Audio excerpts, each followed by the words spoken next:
Jai Jagannath. My name is Rajalakshmi Acharya. I am from Odisha Adarsh Vidyalaya, Jokidola, Banki, Cuttack. Sir, my question is, it is easy to say you face exam with a cool mind, but in exam hall the situation is so scary, like don't move, look straight and so on. Then how can it be so cool? Thank you, sir. घूम फिर करके फिर तनाव आ गया।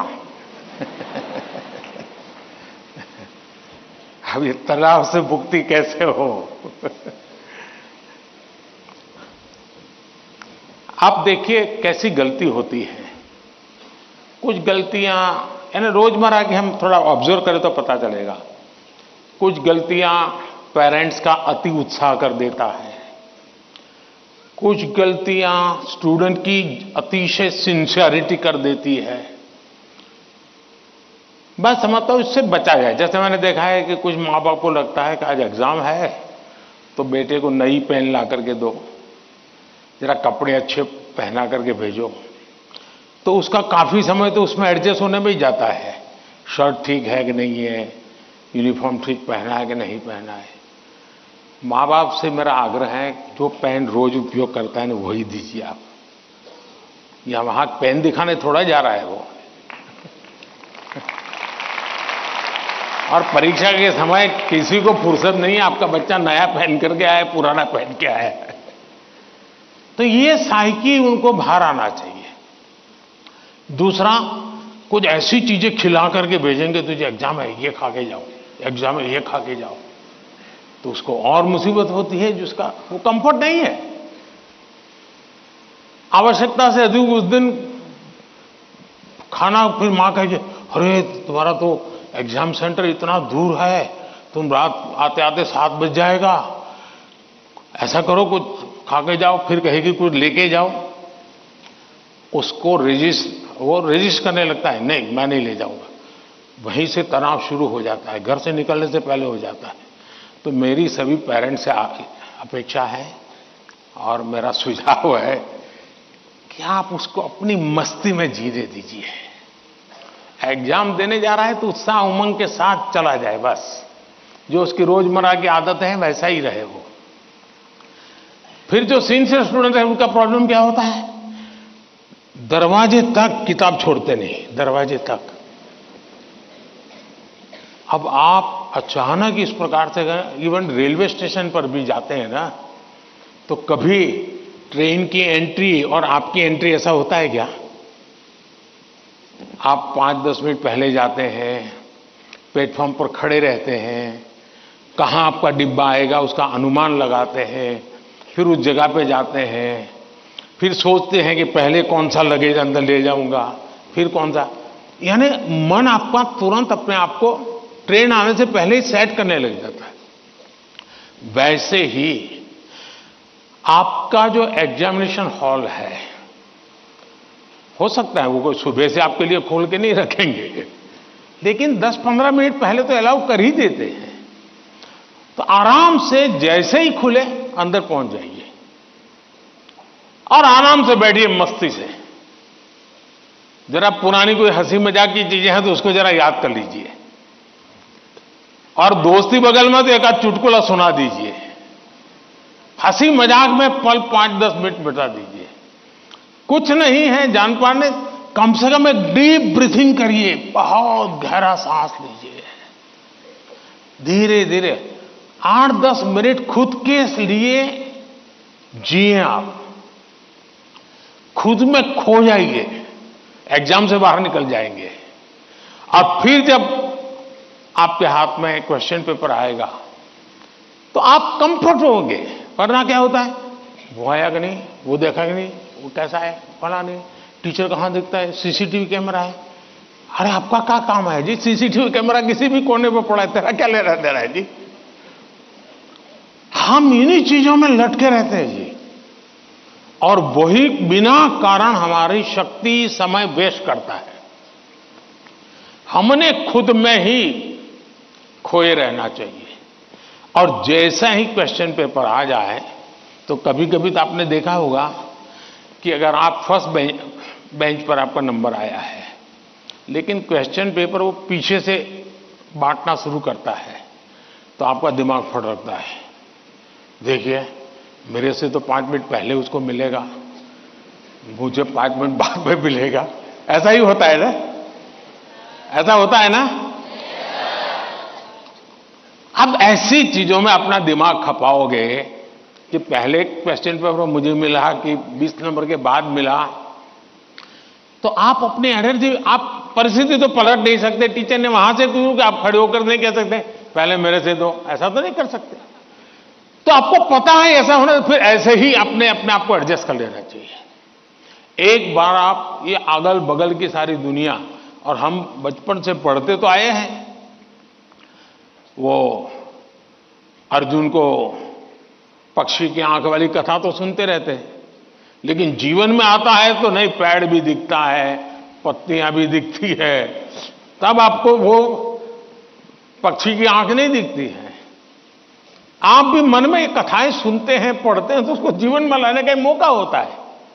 तो पहली बात तो ये है कि इन सारी बाह्य चीजों से आप, दूसरा,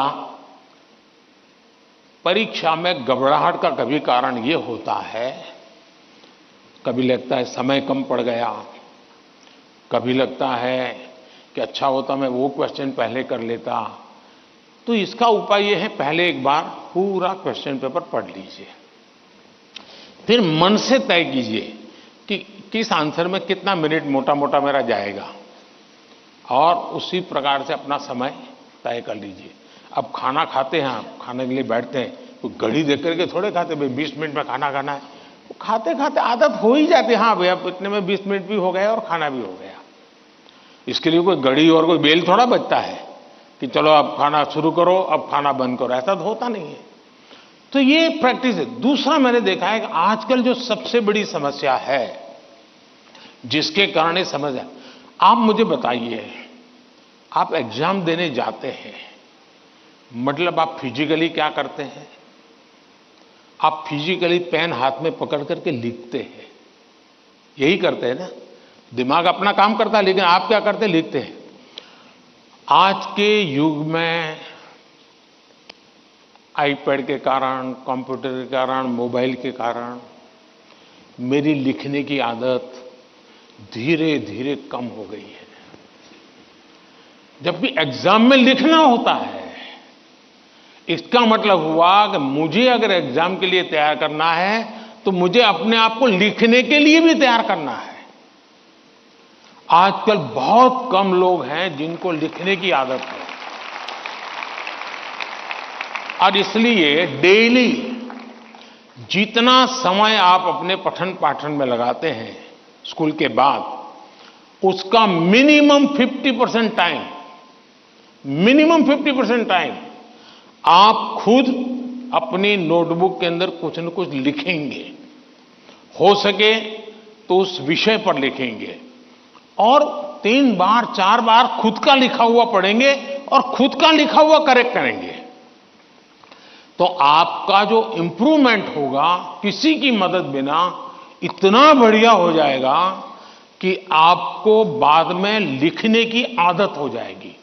तो कितने पेज पे लिखना, इतना लिखने में कितना समय जाता है, ये आपकी मास्टरी हो जाएगी।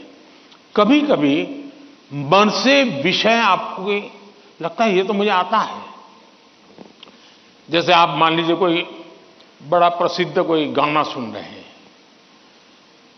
गाना बज रहा है तो आपको लगता है ये गाना तो मुझे आता है, क्योंकि आपने बहुत बार सुना है। लेकिन एक बार गाना बंद करके जरा कागज पे लिखो ना, वो गाना आता है क्या, तो पता चलेगा नहीं यार, सुनते समय जो मेरा कॉन्फिडेंस था, मुझे अच्छा लगता था और आता था, हकीकत में मुझे आता नहीं था। मुझे वहां से प्रॉम्प्टिंग होती थी, इसलिए मुझे वो लाइन याद आ जाती थी, और उसमें भी परफेक्ट शब्द के संबंध में जब बात आएगी तो मैं पीछे रह जाऊंगा। मेरी आज की पीढ़ी के साथियों से बहुत मेरा आग्रह है कि कृपा करके आपकी एग्जाम में एक बड़ी चैलेंज होती है लिखना। कितना याद रहा, सही रहा, गलत रहा, सही लिखते हैं, गलत लिखते हैं, वो तो बात का विषय है।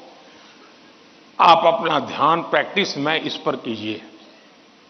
अगर ऐसी कुछ चीजों पर अगर आप ध्यान केंद्रित करेंगे, मुझे पक्का विश्वास है कि एग्जाम हॉल में बैठने के बाद जो अनकंफर्ट या प्रेशर फील करते हैं, वो आपको लगेगा ही नहीं, क्योंकि आप आदी हैं। अगर आपको तैरना आता है तो पानी में जाने से डर नहीं लगता है आपको, क्योंकि आप तैरना जानते हैं। आपने किताबों में तैरना ऐसे होता है और आप सोचते हैं, हाँ मैं तो पढ़ा था भाई, हाथ पहले ऐसे करते, फिर दूसरा हाथ, फिर तीसरा हाथ, फिर चौथा हाथ, तो फिर आपको लगता है कि हाँ पहले हाथ पैर पैर दिमाग से खप कर लिया, अंदर जाते ही फिर मुसीबत शुरू हो जाती है। लेकिन जिसने पानी में ही प्रैक्टिस शुरू कर दी, उसको कितना ही गहरा पानी क्यों हो, उसको भरोसा होता है मैं पार कर जाऊंगा। और इसलिए प्रैक्टिस बहुत आवश्यक है, लिखने की प्रैक्टिस बहुत आवश्यक है। और लिखना जितना होगा, शार्पनेस ज्यादा आएगी, आपके विचारों में भी शार्पनेस आएगी। और अपनी लिखी हुई चीज को 3 बार 4 बार पढ़ के खुद करेक्ट कीजिए। जितना ज्यादा खुद करेक्ट करोगे, आपकी उस पर ग्रिप बहुत ज्यादा आएगी, तो आपको अंदर बैठ करके कोई प्रॉब्लम नहीं होगा। दूसरा, अगल बगल में वो बड़ी स्पीड से लिख रहा है, मैं तो तीसरे क्वेश्चन पे अड़ा हुआ हूं, वो तो 7वें पर चला गया। दिमाग इसमें मत खपाइए बाबा, वो 7 में पहुंचे, 9 में पहुंचे, करे न करे, वो पता नहीं, वो सिनेमा की स्टोरी लिखता होगा। तुम अपने पर भरोसा करो, तुम अपने पर भरोसा करो। अगल बगल में कौन क्या करता है छोड़ो। जितना ज्यादा अपने आप पर फोकस करोगे, उतना ही ज्यादा आपका क्वेश्चन पेपर पर फोकस होगा। जितना ज्यादा क्वेश्चन पेपर पर फोकस होगा, इतना ही आपके आंसर के एक एक शब्द पर हो जाएगा और अल्टीमेटली आपको परिणाम उचित मिल जाएगा। धन्यवाद।